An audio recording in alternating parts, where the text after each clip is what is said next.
Muy buenos días a todos y a todas. Nos encontramos en el Salón Dorado de la Casa de Gobierno de la provincia de Buenos Aires para dar inicio a la habitual conferencia de prensa. Se encuentran presentes el señor Ministro de Gobierno de la provincia de Buenos Aires, Carlos Bianco, la señora Ministra de Hábitat y Desarrollo Urbano, Silvina Batakis, y la señora Ministra de Mujeres y Diversidad, Estela Díaz. Para comenzar, vamos a escuchar las palabras del señor Ministro de Gobierno, Carlos Bianco.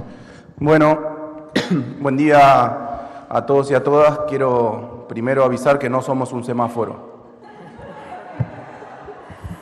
No somos un semáforo. Yo me debería igual haber sentado acá y Silvina acá, pero no lo somos. Pero coincidió que tenemos los colores de un semáforo. Pero bueno, sí, es así. Bueno, gracias por venir a todos. En primer lugar, quiero comentar un poco, como venimos haciendo, la agenda del gobernador de esta semana para que estén informados en el día de las principales actividades, las actividades públicas, no más allá de las reuniones de gestión. En el día de mañana, aquí en la Casa de Gobierno, en el Salón Dorado, vamos a tener una firma de convenios con el Consejo Federal de Inversiones sobre varios programas y van a participar varios municipios. En el día miércoles el gobernador se va a mover hasta Ayacucho, en donde se va a estar entregando viviendas, acá con la ministra Batakis, el intendente Cordonier y también con el referente de nuestra fuerza política en Ayacucho, Juan Pedro Reguerena, que es el presidente del Partido Justicialista también, y de ahí nos vamos a mover hasta Dolores, en donde el gobernador va a estar entregando escrituras junto con el intendente Juan Pablo García. El día viernes, día movidito para el gobernador, va a arrancar por la mañana en Guaminí, en donde se van a recorrer obras de infraestructura energética y también se va a hacer la inauguración de la nueva sucursal del nuevo edificio del Banco Provincia en Guaminí, junto al intendente José Nobre Ferreira. En Pehuajó, luego el gobernador va a participar del cierre de las actividades de vacaciones que se hicieron desde el Instituto Cultural. Son más de 500 actividades gratuitas que se han desarrollado, que se están desarrollando en estas semanas en los 135 municipios de la provincia. Y por último vamos a terminar la semana en un acto, como se conmemora todos los años en Moreno, la marcha de antorchas y luego un acto en conmemoración al aniversario del fallecimiento de Eva Perón. Es un acto público, es un acto abierto, así que convocamos a todos los compañeros y compañeras, a todas las organizaciones libres del pueblo, organizaciones sociales a que nos acompañen para realzar una vez más la figura histórica de Eva Perón. En segundo lugar, un aviso parroquial, pero muy importante para los bonaerenses. Como es también de público conocimiento, el Gobierno Nacional en los últimos meses, en las últimas semanas, ha llevado adelante varios aumentos en las tarifas energéticas de luz y de gas y ha determinado que para hacer uso de los subsidios, de la tarifa social y de los subsidios, hay que reinscribirse en el registro de acceso a los subsidios a la energía. Ya estaban inscriptos los bonaerenses, muchos bonaerenses, pero ahora han solicitado que se reinscriban, así que hacemos pública esa invitación. Hay tiempo hasta el 4 de agosto, o sea que quedan pocos días para la reinscripción. Es en la página www.argentina.gov.ar/subsidios. Nosotros estamos desde la Subsecretaría de Energía y del Ministerio de Comunicación, estamos llevando adelante una campaña informativa en redes porque queremos lograr que la mayoría de los bonaerenses que cumplen las condiciones para acceder a los subsidios energéticos lo hagan en un momento, como decía, en donde las tarifas, bueno, me voy a referir después también a esta cuestión, las tarifas de los servicios de luz y de gas han aumentado muchísimo y le está costando mucho a las familias, sobre todo a las familias de menos recursos, poder hacer frente a estos costos.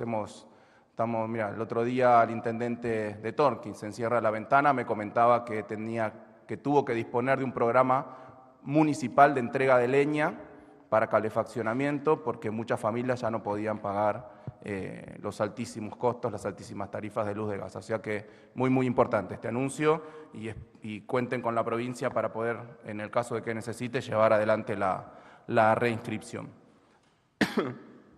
En tercer lugar, me quería referir a algunas cuestiones,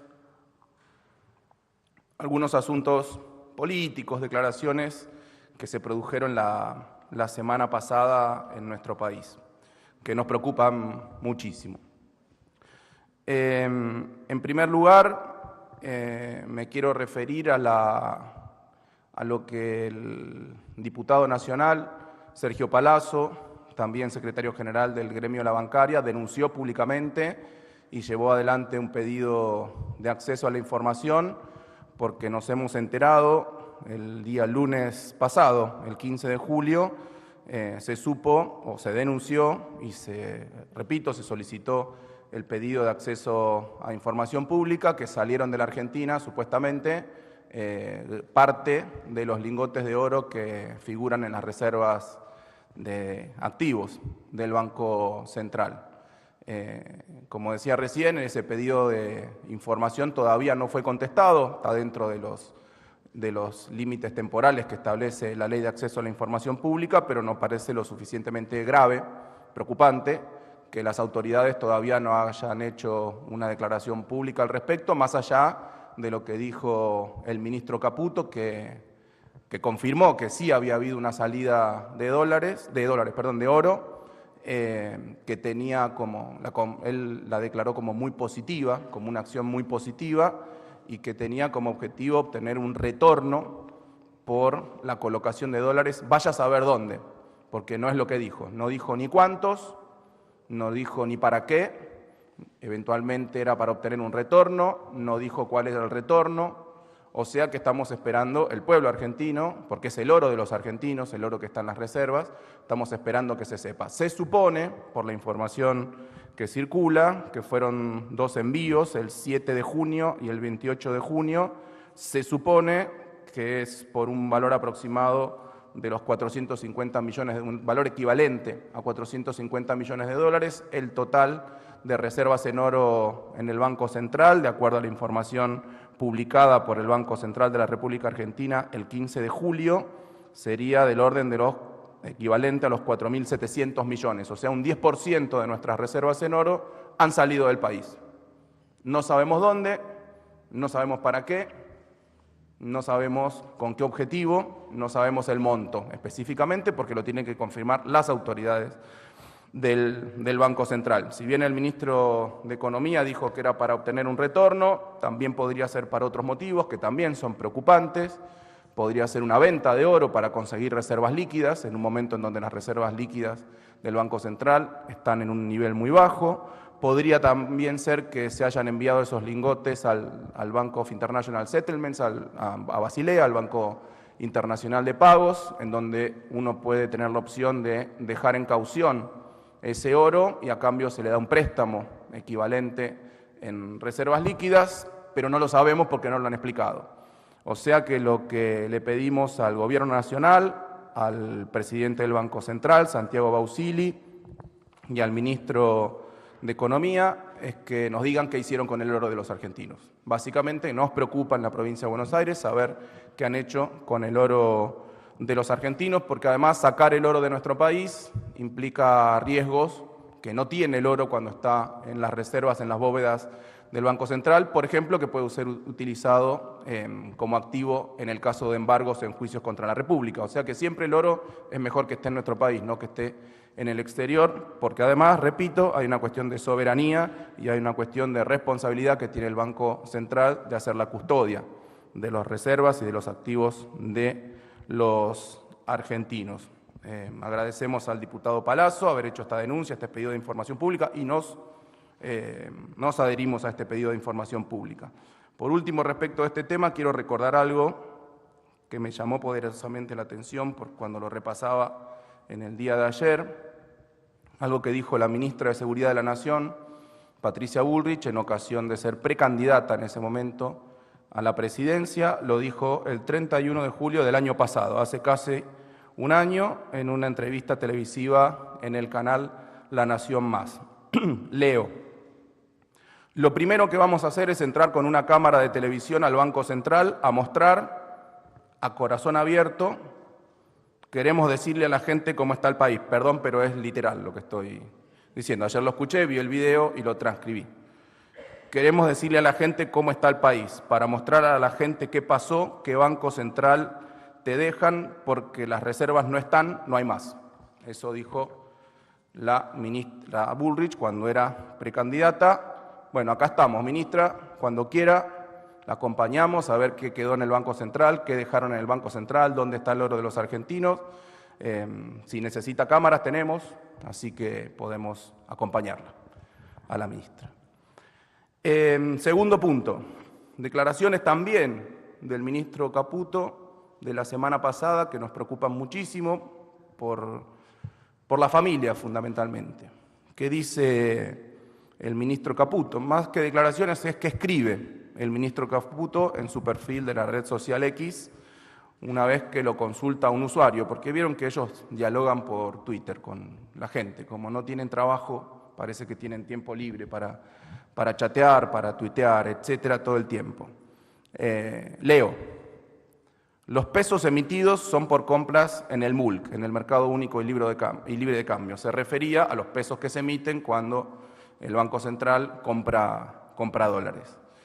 El objetivo siempre fue secar la plaza de pesos, es decir, una política monetaria restrictiva con el objetivo, de acuerdo a la política económica del actual gobierno, de no emitir, de emisión cero para controlar la inflación, como si la emisión fuera la única razón que genera inflación. Nosotros lo hemos explicado 1000 veces, la inflación responde fundamentalmente en la Argentina, en una economía bimonetaria, a la devaluación de la moneda, y la inflación récord que hemos tenido en los últimos meses, sobre todo en diciembre y los primeros días del año, los primeros meses del año, tiene que ver con la devaluación del 118% que llevó adelante el Gobierno Nacional. Pero no me quiero meter en esta discusión. Continúo. Lo digo desde la primera entrevista. Se dice primera entrevista, pues sujeto femenino. Pero bueno, todavía algunos no se convencen. La realidad probará que en breve la gente va a tener que vender dólares para pagar impuestos y el peso va a ser la moneda fuerte. Bueno, ahí ya la defensa descansa, porque el ministro está diciendo lo que está diciendo. Está diciendo que las familias en breve, dice en breve, para poder pagar sus impuestos, sus tarifas probablemente, su comida probablemente, van a tener que vender los dólares. ¿Sí? Van a tener que vender los dólares. Me quiero sumar a lo que tuiteó también y publicó en redes sociales la expresidenta Cristina Fernández de Kirchner. Por lo menos 3 contradicciones en una brevísima frase, por lo menos 3 contradicciones. La primera es que en campaña el gobierno, bueno, el candidato entonces, Milei, nos dijo que iba a dolarizar la economía. Su principal, probablemente, promesa de campaña fue que iba a dolarizar la economía. Bueno, ahora su ministro de Economía, Caputo, le está diciendo a la gente, lejos de ponerle dólares en el bolsillo, que va a tener que sacar los dólares del colchón o del sistema financiero donde los tiene depositados para poder pagar los impuestos. Primera contradicción, primer problema. Segunda, dijo también Milei, por entonces candidato, 12 días antes de las elecciones generales, el 10 de julio del 2023. En esa ocasión un periodista le pregunta sobre opciones de inversión de sus ahorros. Le dice, bueno, ¿qué me conviene? ¿Hacer un plazo fijo o me conviene comprar dólares? Y contesta Milei en radio, leo, jamás en pesos, jamás en pesos. El peso es la moneda que emite el político argentino. Por ende, no puede valer ni excremento porque esas basuras no sirven ni para abono. Es lo que dice Milei. Ahora, su ministro de Economía nos dice que el objetivo ahora es hacer fuerte el peso. Si el objetivo era hacer fuerte el peso, no hubiesen devaluado un 118% a los 6 días de comenzar el gobierno, porque el peso se hace débil cuando se devalúa la moneda, porque no tiene reservas que la respalden, y lo que deberían estar haciendo son políticas para reforzar la cantidad de reservas en el Banco Central. Y por último, y más general, respecto de los impuestos, que dice ahora el ministro Caputo que la gente va a tener que pagar con dólares, se cansaron de decir, y lo siguen haciendo, que es lo peor, que le iban a bajar los impuestos a la gente. Lo dijeron en la campaña, que le iban a bajar los impuestos a las familias, que le iban a bajar los impuestos a las pymes, que le iban a bajar los impuestos a los comercios, que los iban a bajar los impuestos a los productores rurales, y desde que asumieron no hicieron otra cosa que aumentar los impuestos. Me refiero solamente a algunos. Aumentaron las retenciones a la exportación, aumentaron el impuesto país para el pago de importaciones, eliminaron la devolución del IVA de los bienes de primera necesidad, aumentaron el impuesto a los combustibles, restablecieron el impuesto a las ganancias recientemente para la cuarta categoría, y también redujeron los subsidios energéticos que, lo que decía antes, implican un aumento muy fuerte en las tarifas de luz y el gas.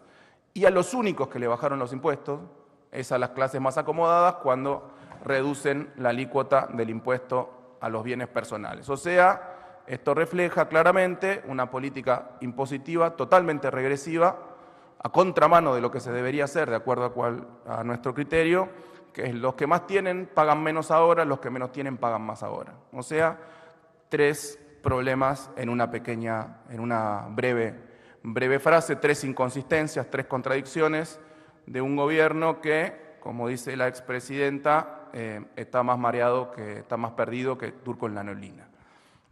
Pero otra cosa, Caputo dice que la gente en breve va a tener que vender los dólares para pagar los impuestos. Yo le quiero comentar al ministro Caputo que eso es peor de lo que dice y que ya está sucediendo. Acá hay muchos periodistas de La Plata que los invito a que hagan una pequeña tarea de investigación y vayan a averiguar lo que está pasando en las casas de empeño. Acá en La Plata, o en Capital, o en el conurbano, o en Mar del Plata, ¿sí? En donde la gente ya no solo que vende los dólares o vendió los dólares, está vendiendo literalmente las joyas de la abuela para llegar a fin de mes. Está vendiendo el oro para llegar a fin de mes. Está vendiendo los muebles para llegar a fin de mes. Los invito también a recorrer las múltiples ferias americanas que se establecen en el conurbano. Aquí en La Plata hay varias. Yo los domingos me dedico a caminar bastante por La Plata y he circulado en varias de estas ferias informales que se establecen ante la desesperación de la gente de no tener ingresos. Me he puesto a hablar con varias personas, con varias familias que están vendiendo los juguetes de los hijos. Están vendiendo la ropa, los juguetes de los hijos, las ollas, los utensilios de cocina de su casa. Están vendiendo para poder pagar los impuestos, para poder pagar la comida, para poder pagar los medicamentos, para pagar las tarifas. O sea que no es algo que va a pasar, que la gente que tiene ahorros en dólares los va a tener que vender para pagar los impuestos. Ya está pasando y es mucho peor de lo que piensa el ministro de Economía y tiene una explicación muy clara y muy sencilla. Se derrumbó todo. Se derrumbaron los ingresos, se derrumbaron las jubilaciones, se derrumbaron los salarios, se derrumbó el consumo, se derrumbó la producción, se derrumbó la inversión. Todos los datos de la economía real son paupérrimos. Son paupérrimos. Bueno, eso es lo que está pasando. Hay que explicarle al ministro. No es porque ahora la gente va a preferir el peso al dólar. No, la gente ya no tiene ni qué vender para llegar a fin de mes. O sea que, para que se informe el ministro. Una mirada de conjunto. Fíjense las paradojas que tienen que ver con el oro. En el orden macroeconómico, el gobierno vende el oro o saca el oro para poder obtener algún retorno o para poder obtener reservas líquidas. Un gobierno que rasca la olla, ¿sí? Un gobierno que rasca la olla. En el orden microeconómico, las familias vendiendo los dólares, vendiendo los muebles, vendiendo las joyas, vendiendo los juguetes de los pibes para poder pagar los alimentos, para poder pagar los medicamentos. El gobierno con sus políticas obliga a las familias a rascar la olla. Un gobierno que ha transformado a la Argentina en un país que rasca la olla, con una crisis económica como muy pocas veces, y productiva y social, como muy pocas veces se vio. Rompieron todo, no dejaron nada en pie, estas son las consecuencias. Una fiebre de venta de oro en general, en el orden microeconómico, en el orden macroeconómico y cualquier otro activo para poder llegar a fin de mes. Cierro con un punto que lo dejé para el final, no porque no sea el menos importante, sino al revés, el más preocupante y el más importante. Creo, o por lo menos el que consideramos que es el que más nos tendría que preocupar a todos los argentinos. También se supo la semana pasada por una investigación de la política online que 6 diputados de La Libertad Avanza fueron a visitar, hicieron una excursión a visitar a Astiz y a otros represores y genocidas al penal de Ezeiza, ¿sí?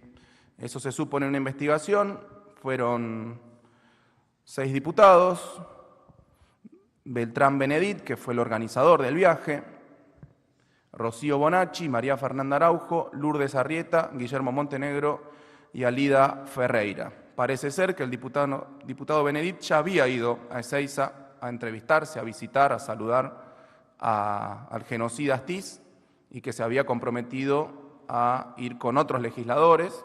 En el día de ayer y en los últimos días se empezaron a conocer algunos detalles de la excursión. El más preocupante es que se hizo en un vehículo oficial, con la autorización debida de la presidencia de la Cámara de Diputados de la Nación, o sea, fue una visita oficial, no personal, de los diputados. En el despacho del presidente de la Cámara de Diputados de la Nación estaban al tanto de la visita, porque desde su despacho tenían la lista de los nombres y el destino que tenía el vehículo que estaba yendo al penal de Ezeiza. Obviamente, seguramente sabrían también a quién iban a visitar. Por lo tanto, solicitamos al presidente de la Cámara de Diputados que aplique las sanciones que corresponden a los diputados por esta aberración que han cometido de ir a visitar a genocidas, a represores en una misión oficial y por lo que se sabe, lo que ha circulado de la reunión, una reunión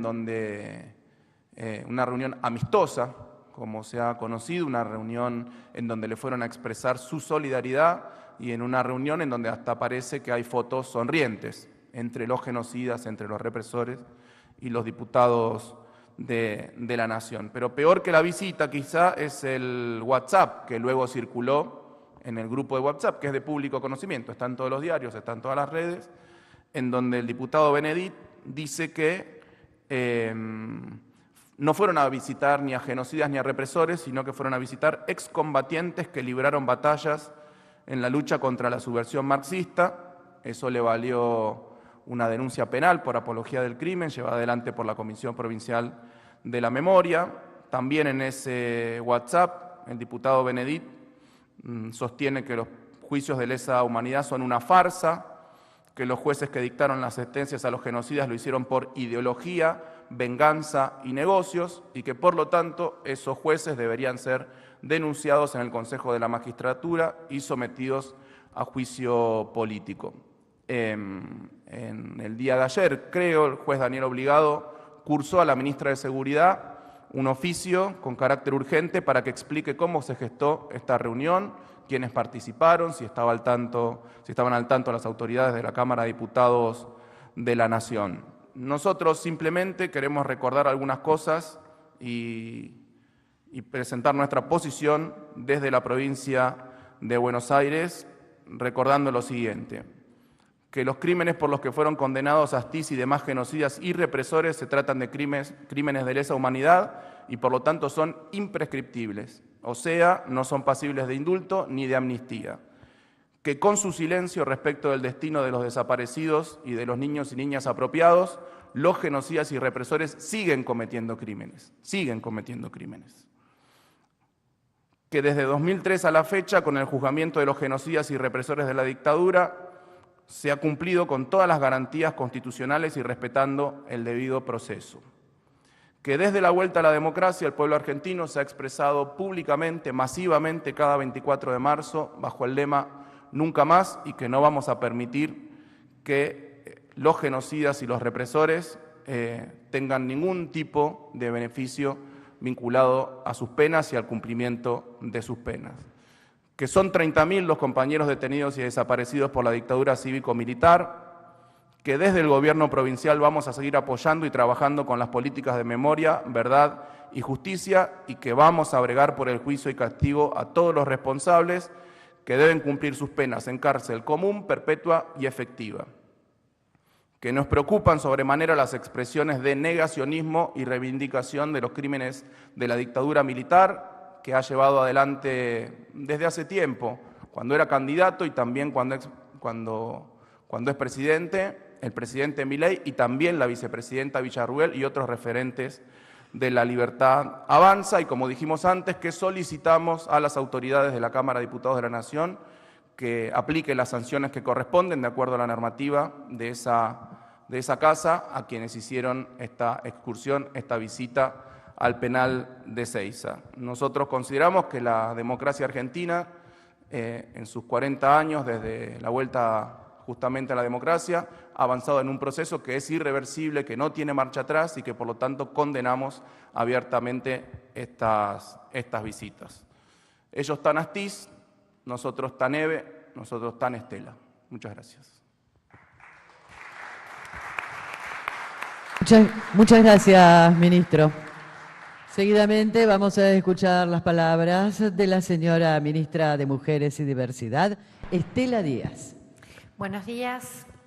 Bueno, muchas gracias a la prensa presente.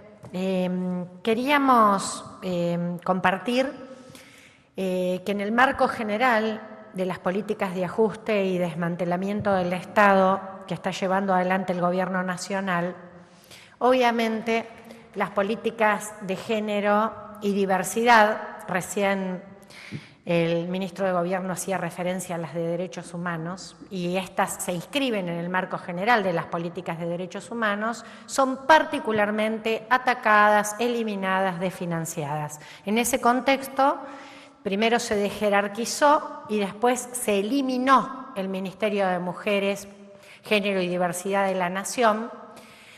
Es de los presupuestos más subejecutados cuando se miran las partidas ajustadas por parte del Gobierno Nacional y recortadas, es las que más nivel de ajuste han sufrido y de eliminación, y además el despido del 85% del personal del ex Ministerio Nacional. Según expresiones del ministro de Justicia, esto es solo un paso porque esperan en próximos meses eliminar del plantel de trabajadores y trabajadoras públicas el resto de trabajadores y trabajadoras. Sostener en este sentido que hay políticas que no remiten a los últimos 4 años de gestión, sino que son políticas que tienen mucho más de una década, porque la institucionalidad en políticas de género y diversidad sexual en la Argentina vienen de la democracia acá y están sostenidas en tratados de derechos humanos como la Convención contra todas formas de discriminación hacia la mujer, que es la CEDAW, que además tiene rango constitucional, por lo tanto es una ley de leyes con mayor jerarquía que el marco normativo nacional y tiene mecanismos de cumplimiento donde la Argentina debe dar cuenta, el Gobierno Nacional tiene responsabilidades en su cumplimiento, lo mismo que la Convención de Belén do Pará, la Convención contra todas formas de violencia, la Convención para eliminar y erradicar toda forma de violencia contra las mujeres. Señalar en este sentido la preocupación también porque este año estuvo la reunión de seguimiento de la Convención de Belén do Pará en Chile, si no recuerdo mal es la 11 reunión para el seguimiento del cumplimiento de la erradicación de la violencia contra las mujeres, y el Gobierno Nacional por primera vez no asistió a esta convención de seguimiento. ¿Por qué queremos destacar esto? Porque obviamente tenemos en la provincia de Buenos Aires que garantizar, tenemos la convicción, la responsabilidad y el compromiso de garantizar los marcos legales vigentes en la Argentina. Entonces, no solo el gobernador Axel Kicillof decidió la continuidad del Ministerio de Mujeres y Diversidad con rango ministerial, sino que también lleva adelante el compromiso de profundizar las políticas que iniciamos en los primeros 4 años de gestión. Ahora, como todo el resto de políticas y programas, tenemos que hacerlo en un contexto de retirada y de ajuste del Gobierno Nacional. Y en ese sentido queremos puntualizar algunas acciones en concreto que hemos llevado adelante Por un lado, porque además el retiro y la eliminación de lo que fue el Ministerio Nacional supone no solo afectar partidas y programas directamente ligadas de ese ministerio, sino un conjunto de políticas y programas de carácter transversal que llevaban otros organismos. Por ejemplo, voy a mencionar dos muy claros. El Plan ENIA, el Plan de Reducción del Embarazo No Intencional Adolescente.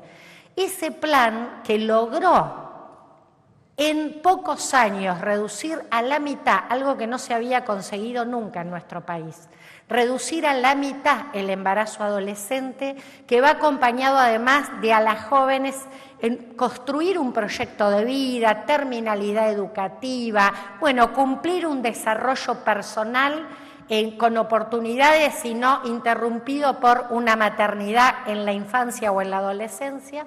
Bueno, este programa se eliminó. Decir que el Ministerio de Salud de la provincia de Buenos Aires continúa con el programa, implementándolo en los 135 municipios de la provincia. Y también destacar la falta y la eliminación no solo de la obra pública en general, sino todas aquellas decisiones de inversión en infraestructura de cuidado. Una infraestructura fundamental para el cuidado de las infancias, de los adultos mayores y de las personas con discapacidad, que tenía perspectivas de inversión muy importantes en todo el país. También por decisión del gobernador Axel Kicillof, en la provincia de Buenos Aires, los centros de desarrollo de la infancia, que Nación no va a hacer, van a hacerse en la provincia de Buenos Aires, junto a los 53 existentes, más los 45 que se van a hacer por provincia de Buenos Aires. Se va a profundizar con refuncionalización de otros junto al ministro de Infraestructura, Gabriel Catopodis, porque pensamos en la provincia de Buenos Aires que los únicos privilegiados y privilegiadas tienen que seguir siendo los niños y las niñas, y cuando hay necesidades del carácter y del orden que aquí se viene señalando en políticas de ajuste, necesitamos que esto obviamente continúe. En ese sentido, decir que otra de las cuestiones que eliminó es el Consejo Federal de las Mujeres.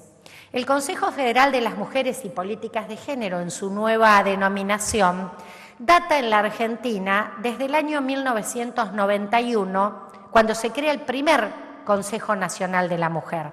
No estamos hablando de políticas nuevas, 3 décadas de políticas públicas. Este era un ámbito, así como el Consejo Federal de la Salud, el Consejo de Educación, donde nos reunimos todos los mecanismos de políticas de mujer y género del país para articular iniciativas, discutir propuestas, intercambiar experiencias.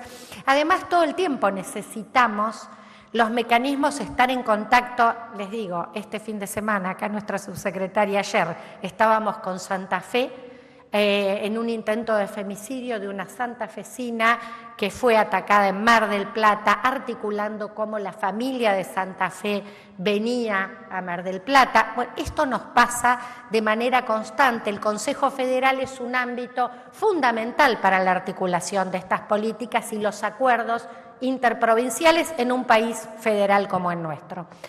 Bueno, gracias a los diálogos entre los mecanismos y los organismos internacionales, ONU Mujeres, junto a UNFPA, organizó una reunión donde nos convocó a todos los mecanismos de género de las provincias. Es decir, que en las provincias no solo se eliminó el Ministerio Nacional, las provincias por las políticas de ajuste se han visto también forzadas a reducir sus planteles y en ninguna provincia del país ha quedado con rango ministerial la cartera de Género y Diversidad. Así que tuvimos una reunión en la ciudad de Buenos Aires convocada por ONU Mujeres. Hubo 20 provincias del país presentes. Allí se intercambió la preocupación por la falta de políticas nacionales que garanticen el cumplimiento de los derechos de las mujeres y las diversidades en la Argentina. Esto afecta en muchos sentidos, pero mencionar dos de ellas: la eliminación del programa Acompañar, que asistía a las mujeres en situaciones graves de violencia de género frente a la salida de la violencia con un salario mínimo vital y móvil por 6 meses, tuvo en los 4 años que pasaron alrededor de 300.000 beneficiarias. Hoy debemos estar en 0 porque a fin de año había 45.000 y en realidad desde el 10 de diciembre a la fecha no hubo una sola alta de ninguna persona en situación de violencia extrema asistida por la Nación frente al proceso de la salida de las violencias, que suele ser crucial cuando además el contexto es vulnerabilidad económica, porque eso suele ser el factor que desalienta la salida de la violencia frente a no tener los recursos económicos.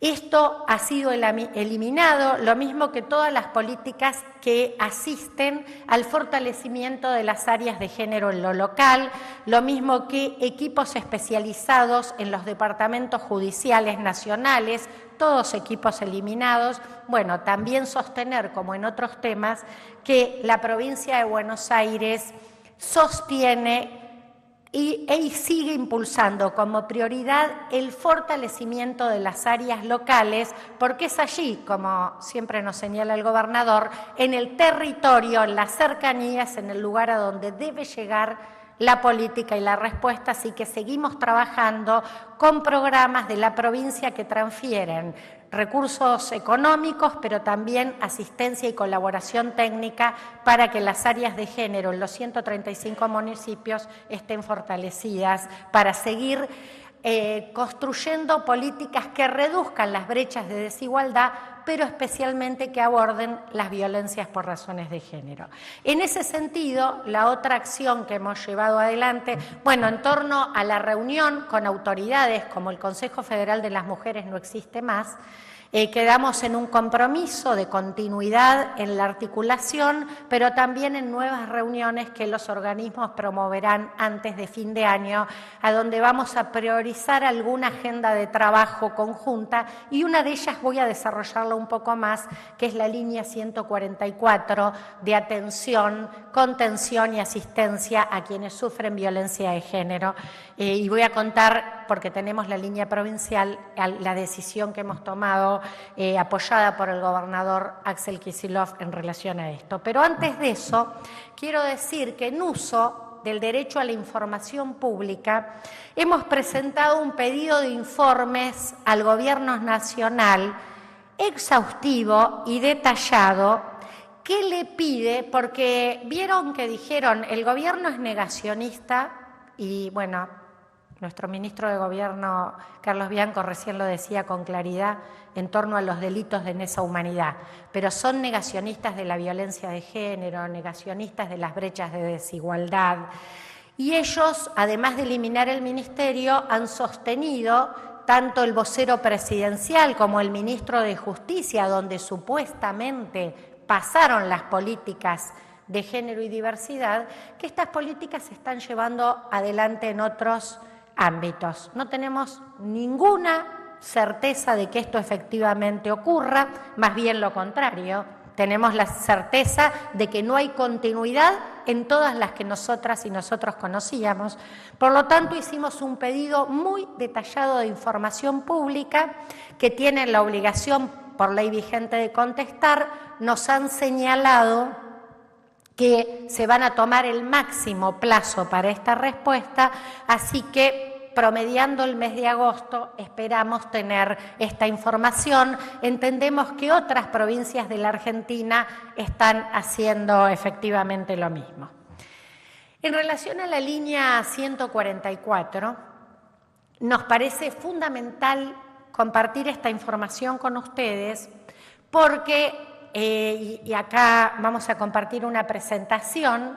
Nosotras estamos presentando aquí lo que llamamos el plan de fortalecimiento de la línea 144, porque queremos destacar que la provincia de Buenos Aires, al igual que la ciudad de Buenos Aires, tiene su propia línea 144. Es una línea que nace en el año 2008, que su antecedente es el antecedente de la línea 144 nacional, que nació en el año 2010, hoy con serios problemas de funcionamiento porque han echado a la inmensa mayoría de las profesionales que allí trabajan. Señalar en este sentido, además, lo grave, porque la inversión pública también supone preparar personal especializado. Esta línea no la atienden no la atienden máquinas, la atienden profesionales de equipos interdisciplinarios especializados que se preparan especialmente y que tienen dispositivos de seguimiento de los casos, protocolos para la atención, trabajan en las derivaciones, trabajan incluso en el asesoramiento a servicios y equipos que están asistiendo a quien sufre violencia de género. Nuestra línea hemos decidido en ese sentido fortalecerla y lo que vamos a hacer, porque ¿qué nos pasaba con la línea nacional? Para decirles la dimensión de la atención, en el primer cuatrimestre del año pasado se atendieron cerca de 50.000 mujeres y personas de la diversidad de la provincia de Buenos Aires. ¿Por qué? Porque el primero y segundo cordón del conurbano, por un tema de antenas, los celulares 011 rebotaban, en lugar de nuestra línea, las dos tenemos el mismo número, rebotaban en la línea nacional. ¿Qué preocupación tenemos con el deterioro de la línea nacional, que tiene poquísimo, prácticamente personal de urgencia? Se hace fila. ¿Qué pasa con esto cuando vos estás en una línea y no atendés? Cola larguísima de espera de personas que terminan desistiendo porque tienen que esperar 15, 20, media hora, una hora y sin ser atendidas. Entonces estamos trabajando junto con comunicación y con la Telefónica, que es quien provee el servicio del 0800 por el cual entra esta comunicación, para que en poco tiempo podamos estar en condiciones de que todas las llamadas de todo el conurbano y de toda la provincia ingresen en nuestra línea 144. Para esto también, fortaleciendo la articulación con todos los números cortos, que es el 911, el 148, el 102, porque todo el tiempo necesitamos articular con emergencia, con abuso o maltrato en la infancia o con otro tipo de necesidades que requieren quienes estén llamando. Y también fortalecer toda la articulación interministerial que requiere esta atención e interjurisdiccional, porque atendemos a mujeres y diversidades de los 135 municipios. También en el camino de fortalecer a la línea, lo que vamos a hacer es ampliar nuestros canales de atención. Además del 144, ustedes después van a ver las placas, también se accede por WhatsApp, algo que empezamos a implementar en pandemia, pero es un servicio que vino para quedarse porque muchas veces resguarda a la persona que está sufriendo violencia, que no puede hablar y sí puede mandar un mensaje.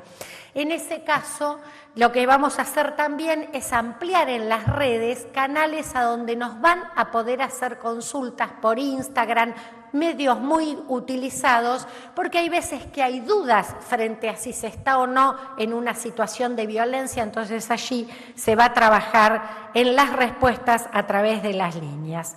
También vamos a incorporar un acceso directo a través de la app de la provincia de Buenos Aires, para que en la misma app PBA también podamos tener ingreso a la línea 144. Y estamos, junto con el Ministerio de Comunicación, lanzando una campaña de comunicación masiva, porque también hay confusión. Cuando dicen la línea 144 no continúa, la línea de la provincia de Buenos Aires continúa y se está fortaleciendo para que todas aquellas personas que sufren violencia de género puedan llamar a este primer nivel de contención, de atención, de acompañamiento. Así que esta campaña de difusión tiene un conjunto de piezas audiovisuales a donde vamos a estar difundiendo todo el alcance de la línea, y para esto también vamos a fortalecer a los equipos de atención en aquellos horarios que son los horarios que más nivel de consulta tenemos, que es de las 6 de la mañana a las 18 horas. Por último, también quiero señalar en torno al fortalecimiento de políticas de abordajes de las violencias, que nosotros contamos con un fondo especial que asiste en las situaciones de emergencia, que se tramita en general, está presente en los 135 municipios, se tramita a través de las mesas locales intersectoriales que tiene a las áreas provinciales, locales, a las organizaciones, articulando el abordaje de las violencias en cada municipio. Ese fondo lo hemos aumentado hasta en un 500%, para que el acompañamiento en las situaciones de emergencia sea eficaz, de respuesta para quien sufre violencia y la familia, niños que en general se está acompañando. Y en este camino de seguir fortaleciendo las áreas locales que son quienes atienden. Y también, a partir de la presentación que hicimos aquí junto al gobernador Axel Kicillof de la Escuela de Género, Gobierno y Comunidad, ya tenemos en inscripción la primera diplomatura junto a la Universidad Arturo Jaureche de Florencio Varela para efectores públicos provinciales y locales que atienden violencia de género. Va a empezar en agosto. Equipos de salud, de justicia, de seguridad, de áreas de desarrollo de género, y ya tenemos más de 3.500 inscripciones para la diplomatura en abordajes de la violencia. Fortalecer el Estado es una clave, mejorar las capacidades estatales a partir de fortalecer a efectores y efectoras públicas que están atendiendo y trabajando. Para nosotras es una necesidad, pero también es una convicción que es el camino que tenemos que llevar para prevenir y abordar las violencias por razones de género. Por último, dos informaciones así muy rápidas, pero es que empezó la semana pasada el juicio por la desaparición de Tehuel de la Torre. Estamos acompañándolo, este juicio, un joven trans, y ahí se ha desdoblado en 2 juicios lamentablemente, pero esperamos que esta instancia permita que se acceda a la verdad y que haya justicia. Nuestro ministerio está acompañando a su familia en esta instancia y a todas las audiencias del juicio. Y por último quiero señalar algo en clave de lo que Carly Bianco recién decía respecto al Ministerio de Seguridad de la Nación, autorizando a diputados y diputadas nacionales para visitar a genocidas que están detenidos. Nosotras, como Ministerio de Mujeres y Diversidad, tenemos un programa que acompaña a las mujeres y diversidades privadas de libertad. En el marco de esa política institucional, pedimos una visita a la joven que sigue detenida luego de las protestas por la ley Bases, y tuvimos un llamado del Ministerio de Seguridad a la Asesoría de Gobierno preguntando en calidad de qué este ministerio, indagando en calidad de qué este ministerio pedía esa visita, pero no solo eso, sino que además nos fue denegada visitar a esta joven detenida en Ezeiza.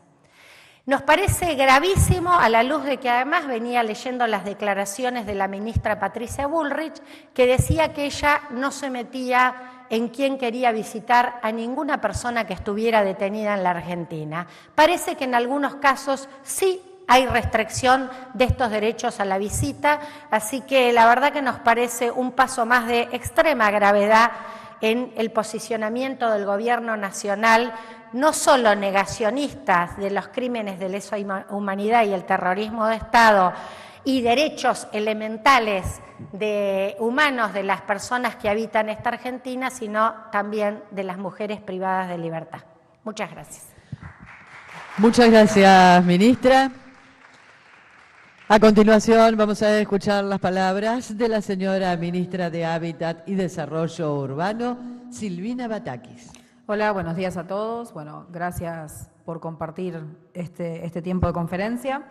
Bueno, como ustedes también saben, el Ministerio de Hábitat de la Nación es otro de los ministerios, de las carteras nacionales que desapareció.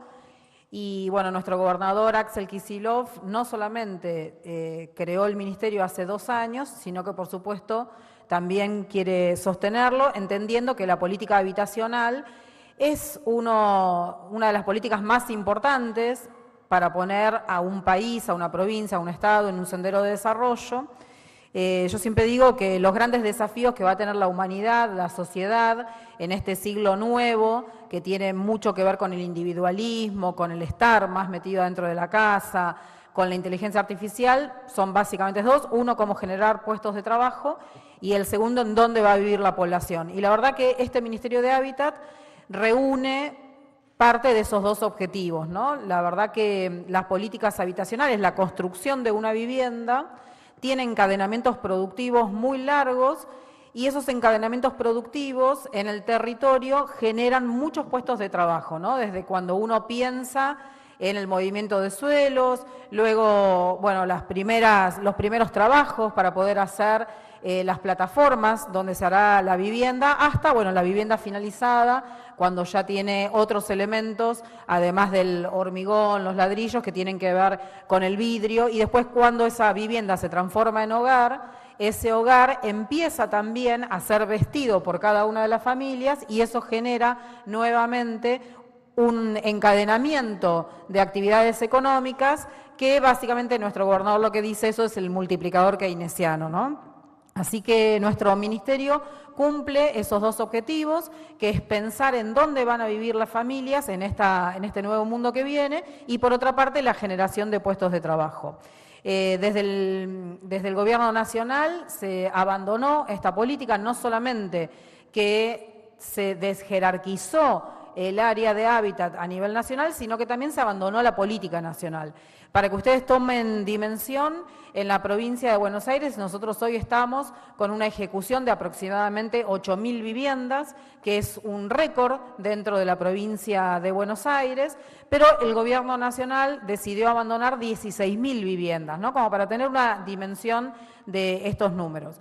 En este primer semestre, en estos primeros meses de este año, el Ministerio de Vivienda ya tiene entregadas aproximadamente 400 viviendas y hoy en día estamos abocados en poder entregar el resto de las viviendas y en ese sentido, terminando por supuesto con los procesos vinculados específicamente a la vivienda, pero también encaramos un proceso de convenios con los municipios para hacer la infraestructura necesaria en aquellos municipios en donde ellos no pueden encarar por sí mismos esas infraestructuras. Entonces estamos haciendo también la infraestructura para poder hacer la entrega de viviendas que prácticamente están finalizadas. Si me permiten por ahí volver un poquito para atrás, de estas 16.000 viviendas que el Gobierno Nacional decidió no continuar, hay muchas viviendas que estaban al 90-95%, ¿no? Y esto genera mucha desazón, por supuesto, en las comunidades que ven que estas viviendas generaban esperanza y hoy en día generan vandalismo, hurtos, tomas y muchos otros delitos vinculados con poder hacer algún tipo de negocio con estas viviendas. Así que estamos continuamente tratando de encontrar una respuesta por parte del Gobierno Nacional. El Consejo Nacional de Hábitat, a diferencia de lo que contaba la ministra de Géneros, sí sigue funcionando. Ya tuvimos 2 reuniones, se reúne semestralmente. En las 2 reuniones participó el Gobierno Nacional, pero con algún técnico con un rango muy menor. Y la verdad que ninguna provincia está teniendo respuestas ni está recibiendo pagos para las viviendas que se dejaron de hacer. Estas viviendas se realizaron con el impuesto que pagaron todos y todas las argentinas y son obras que nosotros no queremos que sean elefantes blancos, así que estamos haciendo todo el esfuerzo para ver cuáles son los elementos, las herramientas que tenemos con el Gobierno Nacional para poder destrabar y poder continuarlas. En particular, en este ministerio y en estos tiempos me gustaría destacar que nosotros estamos trabajando muy bien con el Banco Mundial para hacer nuevas viviendas en la provincia de Buenos Aires Y en este sentido, en algunos medios yo había leído, bueno, que los organismos multilaterales de créditos no quieren trabajar con la provincia de Buenos Aires. Esto no es cierto. Nosotros estamos trabajando y estamos trabajando muy bien. Pudimos rescatar un crédito que en definitiva lo que nos va a permitir es hacer 500 viviendas nuevas.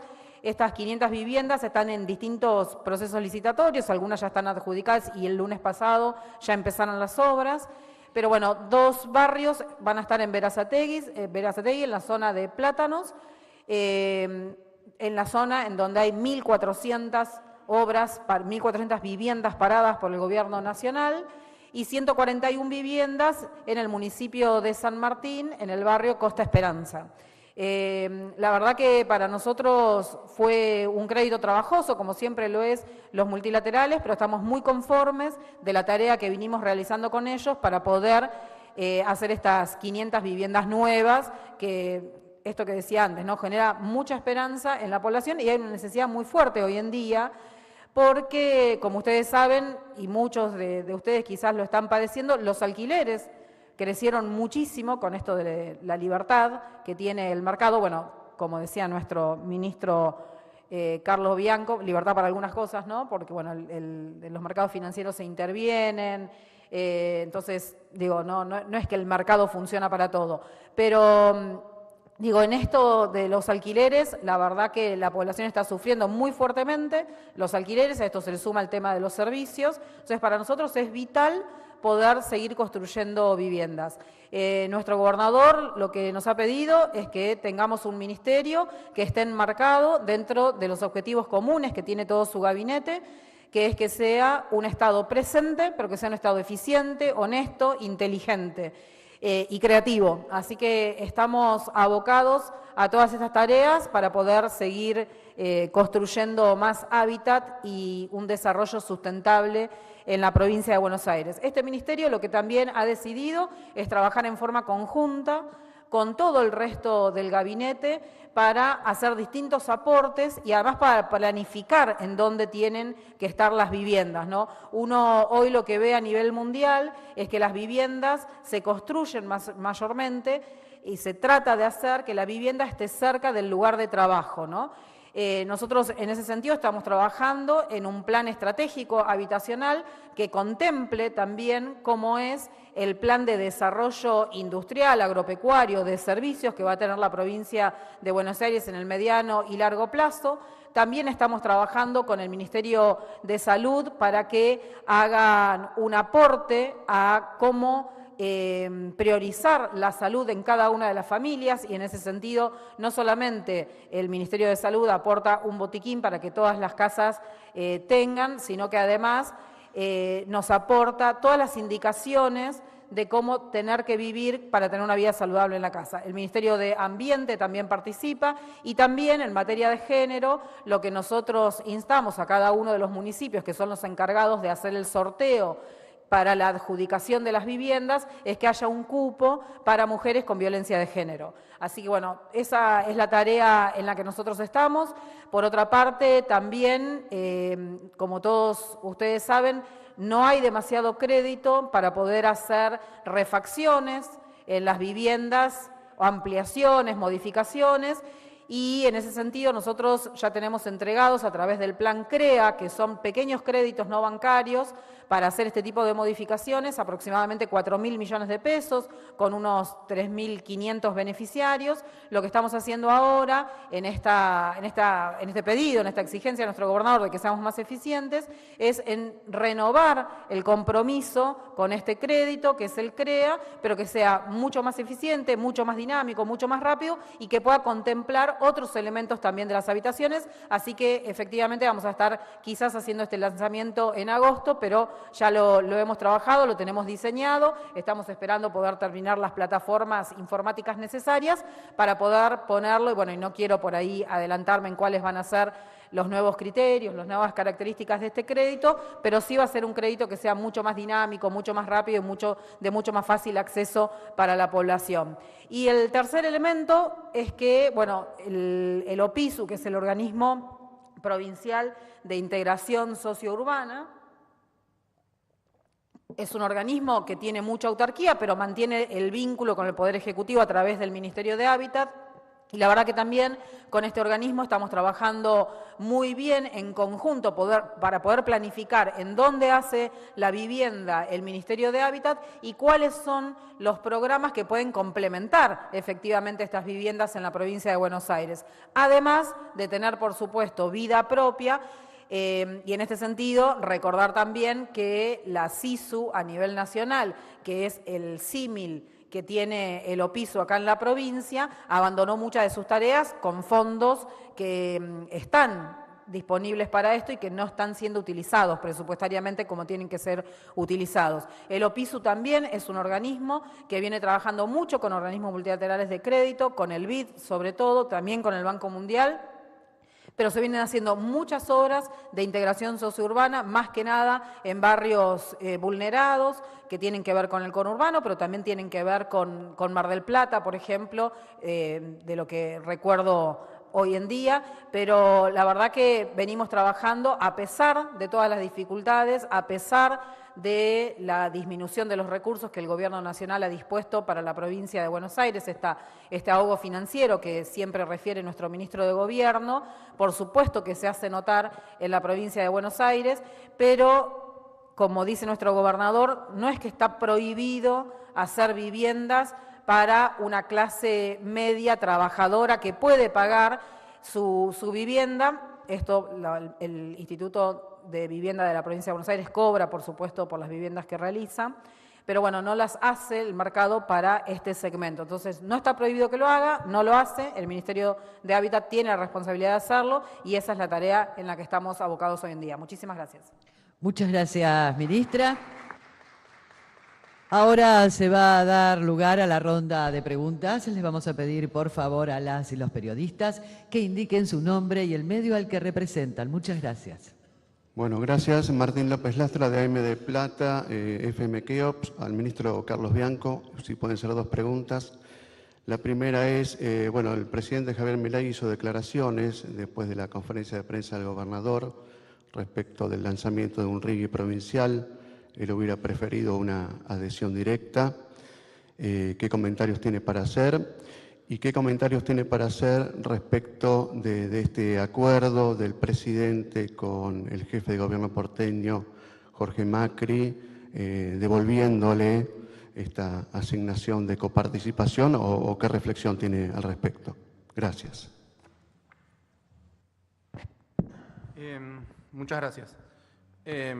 Mira, respecto de las declaraciones de Milei, el gobernador ya lo ha hecho público a través de una comunicación por sus redes, pero básicamente vemos dos problemas que nos preocupan. Obviamente más el contenido que la forma, pero las dos cosas nos preocupan muchísimo. Primero, la forma.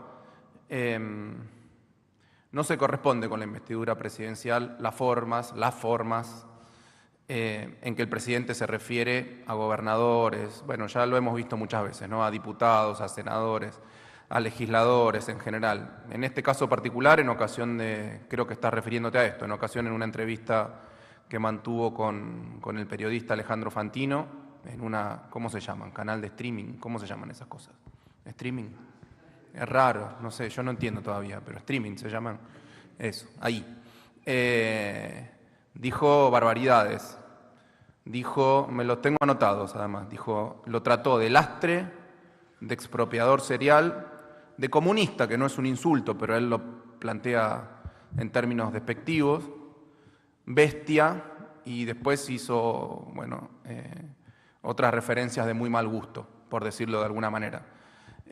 Eso, no sé, no se corresponden con la seriedad que debería tener un presidente en ejercicio, pero lo que más nos preocupa es el contenido y la forma, la liviandad, la irresponsabilidad con la que se está tratando un tema de vital importancia para la Argentina y eventualmente para la provincia de Buenos Aires, que es la posibilidad de que se efectúe por parte de YPF, que es una empresa con acciones mayoritarias del Estado Nacional, y la empresa Malaya Petronas, que se supone que es de hacerse efectiva o podría ser la inversión más grande de la historia de la Argentina. Algunos dicen 30.000 millones, otros dicen 50.000 millones en un periodo de 10 años, con varias fases, con varias etapas, etc. Ya lo ha explicado acá inclusive el gobernador, ya ha comentado la historia de esta inversión, que es una inversión que no nació ayer, que no nació con Milei, es una posibilidad que no trajo Milei. No es que sus discursos por el mundo, sus viajes por el mundo, sus campamentos con ricachones que anda por el mundo, son los que han producido la posibilidad de la llegada de esta inversión. No, no. Lo que posibilita, en primer lugar, la llegada de esta inversión es primero la recuperación de YPF, que junto con la recuperación de YPF se avanzó en las exploraciones y luego en la explotación de Vaca Muerta, que Vaca Muerta es el yacimiento que ha generado la posibilidad de tener un superávit energético, un excedente energético para la exportación, y se ha trabajado hace varios años con la empresa Petronas, con YPF, en la posibilidad de llevar adelante esta planta de licuefacción, y que se anunció en el año 2022 que se iba a llevar adelante en Bahía Blanca, en la provincia de Buenos Aires. Se hicieron los estudios técnicos, ya hay invertido varios millones de dólares, se analizaron las estructuras, la capacitación de los trabajadores, etcétera, y se llegó a la conclusión que el mejor destino para esas inversiones, la mejor localización para esas inversiones era Bahía Blanca. De repente, con la llegada de Milei, empiezan a aparecer otra jurisdicción en particular. Yo no me quiero referir tampoco ni siquiera a la localización, porque como dijo el gobernador, no se trata de una competencia entre provincias hermanas. Mira, yo esta historia la estudié cuando iba a la universidad. En la Universidad de Quilmes nos mostraban cómo había sido los problemas que había generado el régimen de incentivos, por ejemplo, en Brasil, en donde las distintas jurisdicciones, los distintos estados federales ponían regímenes de promoción cada vez más favorables a las empresas para competir a donde se ubicaba una y se ubicaba otra. Y lo que terminaba pasando en el marco de esa competencia es que lo que le daba el Estado a las empresas privadas era más de lo que la empresa privada aportaba. O sea, no queremos entrar en ese juego porque es pernicioso y está en contra del desarrollo. Lo que nosotros decimos es que la mejor localización posible, y esto ya ha sido anunciado por ambas empresas públicamente, es Bahía Blanca, por muchos motivos. Por muchos motivos, porque ya existe el puerto, porque ya existe la infraestructura, porque ya existen los caminos, porque ya existen los determinados ductos que se necesitan para la explotación. Y que el RIGI además ya está vigente. Las disposiciones del RIGI ya están vigentes, tanto para la provincia de Buenos Aires como para cualquier otra provincia de la Argentina. Lo que falta es que lo reglamente el Estado. Nosotros nos hemos expresado respecto al RIGI, pero ya es una cuestión que devino abstracta. Ya está vigente, ya están vigentes sus incentivos en el momento que se reglamente esa normativa. Ahora, ¿qué es lo que se les supuestamente está demandando a la provincia de Buenos Aires? Que adhiera al RIGI para dar estabilidad fiscal también para los impuestos provinciales. Y eso es básicamente el impuesto a los ingresos brutos y los impuestos a los sellos, que es lo que afectarían los ingresos de estas inversiones. Bueno, lo que dijo el gobernador es que va a presentar un régimen de incentivos y cuando termine el receso en la legislatura será presentado. Y bueno, ahí las empresas tendrán que analizar qué conviene, de acuerdo a todos los factores, no solamente los impuestos provinciales, que son una parte muy menor del total de las inversiones que se requieren y el total de los impuestos que pagan este tipo de empresas, y ahí se definirá, pero con la seriedad que amerita, no con una chicana, no con una disputa, no como una pelea entre provincias hermanas. No, nosotros no nos vamos a pelear con ninguna otra provincia. Respetamos, entendemos cuál es la defensa de los intereses propios que hacen los otros gobernadores, y bueno, será la empresa, pero no por presiones políticas, sino por un efectivo análisis de costo-beneficio, de los beneficios financieros, los beneficios económicos, los beneficios estructurales que tiene cada una de las localizaciones, y ahí se definirá. Lo único que pedimos es que se haga de modo serio y despolitizado, porque si politizamos una inversión productiva, y vamos a estar en un problema. La competencia entre provincias no es sano.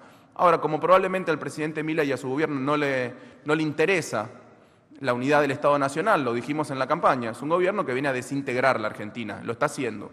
Bueno, ahora viene a establecer determinados parámetros para definir una inversión que implican eventualmente una discusión o una pelea entre las provincias, cosa a la que nosotros no nos vamos a prestar, no nos vamos a prestar.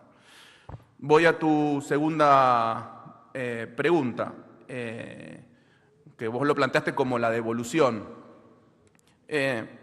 eso tiene una historia también, eso tiene una historia. Si mal no recuerdo, en 2020, el Gobierno Nacional le transfiere a la provincia una parte de su coparticipación, el 1,18%, que le corresponde. Al Estado Nacional le transfiere a la provincia en el marco de un programa específico, el Fondo de Fortalecimiento Fiscal, que tenía varios objetivos. El principal, probablemente en ese momento, era fortalecer las actividades de seguridad en la provincia, ¿sí? Y con esos fondos se pudieron hacer frente a pagos salariales adicionales a los efectivos de la Policía de la Provincia de Buenos Aires, cumpliendo un objetivo que desde los años 70, me tomé el tiempo de estudiar los reclamos, venían desde los años 70, el reclamo de la Policía de la Provincia de Buenos Aires de tener los mismos salarios que las fuerzas federales. Y por primera vez desde los 70, la Policía de la Provincia de Buenos Aires tiene salarios equiparables a lo de las fuerzas federales, particularmente al de la Policía Federal. Y también para comprar tecnología, para comprar patrulleros, hemos comprado más de 5.000 patrulleros en lo que va de este gobierno, y en el gobierno anterior se han comprado 5.000 patrulleros, otra cantidad similar de motos. La semana pasada se hicieron entrega de 100 motos en el municipio de Quilmes, hoy está prevista una entrega de motos, de motos de alta cilindrada, ¿no?, para combatir el delito urbano en el municipio de Presidente Perón. Hoy se van a estar entregando esas motos y hay todo un cronograma de entregas. Ya se entregaron en Almirante Brown, ya se entregaron en Berazategui, etc. Bueno, en todos los municipios del conurbano bonaerense básicamente se están entregando esas motos de alta cilindrada. ¿Pero qué quiero decir? Era con esos recursos que se fortalecía la falta de coparticipación de la Provincia de Buenos Aires. Lo explicamos hasta el hartazgo. La Provincia de Buenos Aires genera aproximadamente el 40% de los recursos coparticipables y solamente recibe la mitad, aproximadamente, el 20%. Y con esos programas lo que se intentaba es fortalecer y compensar la falta de recursos de la Provincia de Buenos Aires, que también lo dijimos hasta el hartazgo y lo volvemos a repetir. Es la que menos recursos por persona tiene, menos presupuesto por persona y por lo tanto la más austera, la que menos gasto hace, de acuerdo con su población, de toda la Argentina, y es la segunda provincia con menos trabajadores estatales respecto de su población, después de Córdoba. Es decir, es una provincia que genera mucha riqueza, pero que tiene un gobierno muy pobre porque la coparticipación es totalmente insuficiente y totalmente inequitativa respecto de lo que genera, pero además es la más austera de la Argentina. Bueno, esos fondos le fueron quitados a la provincia de Buenos Aires por el gobierno de Milei y no se les estaban, esos fondos los estaba reclamando la Ciudad Autónoma de Buenos Aires. Ahora se los ha entregado de nuevo, independientemente de las diferencias que podemos tener ideológicas, de gestión, etcétera, con otra jurisdicción. Nosotros no vamos a entrar en esa pelea. No vamos a entrar en la pelea ahora con la Ciudad Autónoma de Buenos Aires o con otra provincia, etcétera. No vamos a entrar en ese juego, que es el juego al que nos quiere llevar probablemente el Gobierno Nacional. No lo vamos a hacer. Nosotros vamos a seguir defendiendo el interés de los bonaerenses, vamos a seguir reclamando esos fondos porque son fondos que le corresponden a la provincia de Buenos Aires y que es el Estado Nacional, no otra jurisdicción. Es el Estado Nacional el que se los tiene que dar a la provincia de Buenos Aires. Vamos a seguir defendiendo nuestras posibilidades de inversión, pero eso es un reclamo al Gobierno Nacional. No es un reclamo entre provincias, no es un reclamo entre jurisdicciones. Es un reclamo al Gobierno Nacional que tiene que cumplir lo que dice, en primer lugar, la Constitución, que no lo está cumpliendo. Porque la Constitución establece que tenemos un régimen representativo, republicano y federal, y en ninguno de los aspectos lo está cumpliendo, y mucho menos en el federal. O sea que nuestro reclamo fundamentalmente de recursos y de que las inversiones se hagan en un marco de racionalidad y eficiencia es al Gobierno Nacional. Buenos días, Marita Duarte de Radio Provincia de Buenos Aires. Les voy a hacer una pregunta a cada uno. Primero, la primera pregunta es para Carlos Bianco. Es muy breve porque retomo el tema anterior. No me queda claro, en función de lo ya anunciado por las empresas respecto de la planta en Bahía Blanca, ¿cuál es la duda, si ya lo anunciaron las empresas, si ya se viene trabajando, por qué Milei insiste con Río Negro, si ya está decidido que va a ser en la provincia de Buenos Aires? ¿Qué es lo que falta? Esa es la pregunta. Una pregunta para Silvina Batakis, si están trabajando, entiendo que sería en sintonía con la banca pública de la provincia para la posibilidad de algún crédito crédito que permita el acceso a la vivienda, algún crédito hipotecario. Y la pregunta para Estela tiene que ver, Estela, mencionabas el juicio que se está llevando adelante por Tehuel de la Torre y justamente haciendo la cobertura de dicho juicio, la semana pasada conversaba con familiares de Tehuel y con algunas personas que integran colectivas que los están acompañando, y ellos nos hablaban de la necesidad del cumplimiento del cupo laboral trans, teniendo en cuenta que este joven iba a una entrevista de un trabajo precarizado y demás. ¿Cómo está el cupo laboral trans en la provincia de Buenos Aires? Y si tenés referencia por el diálogo con otras provincias de cómo es ese cumplimiento. Muy bien, gracias Marita. No, muy breve, no sé. Podría terminar ahí mi respuesta. No sé por qué mi ley insiste con la posibilidad de establecer la planta de licuefacción en otra provincia, porque ya estaba, como dije antes, ya estaba anunciado, ya estaban hechos los estudios, se había analizado la conveniencia de instalarla en Bahía Blanca por su estructura, por su historia, por sus infraestructuras, por sus servicios, etcétera. De repente apareció la posibilidad de hacerlo en otra localización. No sé, hay algunos que dicen que es en retribución a algunas concesiones políticas que se hicieron, pero no lo sé. No lo sé. Lo que sí sé es que la mejor localización posible para esa planta, porque lo dicen los estudios técnicos que se hicieron, es Bahía Blanca. O sea que quien tiene que explicar es la empresa eventualmente, en el caso de que no se decida por Bahía Blanca. Nosotros creemos que va a primar la racionalidad y la eficiencia económica ante todo. Sobre todo porque además una de las dos empresas que está en el joint venture para establecer esa planta de licuefacción es una empresa con participación del Estado. Y no sea cosa que un gobierno que tiene la participación mayoritaria en esa empresa, que se jacta de hablar de eficiencia económica, etcétera, esté decidiendo políticamente una localización que no es eficiente en ese sentido. No sea cosa.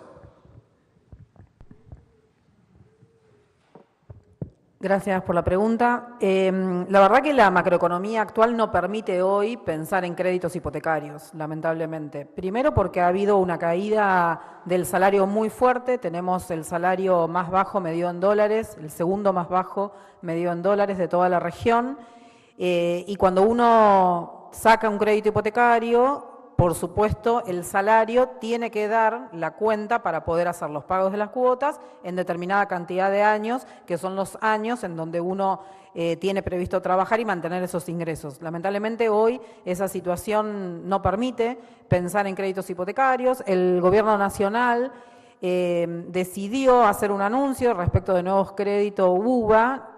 Eso propició también que mucha población fuese a los bancos, hiciese muchas consultas. El Banco Provincia, por supuesto, no estuvo exento de esta, pero la verdad que hoy la macroeconomía no permite que una familia de clase media trabajadora pueda obtener un crédito. Así que en ese sentido toma mayor relevancia la tarea que el gobernador nos encomendó en este ministerio, ¿no? Tratar de hacer la mayor cantidad de viviendas posible, y además esto otro que yo les comentaba, que tiene que ver con estos créditos no bancarios que va a dar el Ministerio de Hábitat, que es para ampliaciones, refacciones y otro tipo de modificaciones en la vivienda. Pero la verdad que hoy la macroeconomía y sobre todo la pérdida del poder adquisitivo de los salarios en Argentina, después de esta devaluación que mencionaba nuestro ministro de Gobierno, ha sido tan fuerte que hace imposible que haya crédito hipotecario. Complemento a lo que muy bien acaba de decir la ministra. Hoy es muy compleja la situación económica como para que las familias de clase media accedan a los créditos hipotecarios que existen en distintos bancos privados. Existen esos créditos, Banco Provincia tiene una línea de créditos hipotecarios. Lo que estamos viendo es que a las familias les cuesta, que es lo que decía la ministra, les cuesta muchísimo poder presentarse y acceder justamente por la merma de los ingresos. Yo me refería en la previa a los problemas que estamos viendo, familias que están vendiendo sus enseres domésticos para llegar a fin de mes. Imagínate si esas familias, muchas familias de clase media, se han quedado desempleados algunos de los integrantes de la familia, que se han mermado en los ingresos en un 30 o un 40%, dependiendo la caída salarial que ha tenido de acuerdo al trabajo que tiene cada una, no están pudiendo acceder. Por eso es medio una quimera en esta situación macroeconómica y de ingresos de la familia que se puedan presentar a obtener algún tipo de crédito hipotecario. Ese es un punto que que queríamos aclarar. Bueno, gracias, Marita. Voy a hacer una consideración antes del cupo en torno al juicio a Tehuel de la Torre, porque lamentablemente se ha desdoblado en 2 juicios, y ahí hay una consideración que seguramente en algún momento va a necesitar un debate legislativo respecto a los juicios por jurados, porque hay 2 imputados, Ramos y Montes. Se hace la elevación al juicio oral, el que está tramitándose ahora, que es por homicidio, agravado por el contexto de odio de género, de transodio, y se separa, el otro imputado Montes pide el juicio por jurados, y se le otorga. Por la ley que nosotros tenemos de juicio por jurados en la provincia de Buenos Aires, solo se toma la consideración de este pedido por el imputado y no se tiene en consideración la opinión de las víctimas. Esto no responde además a una ley posterior, que es la ley de víctimas, que tendría incongruencia entre una legislación y la otra.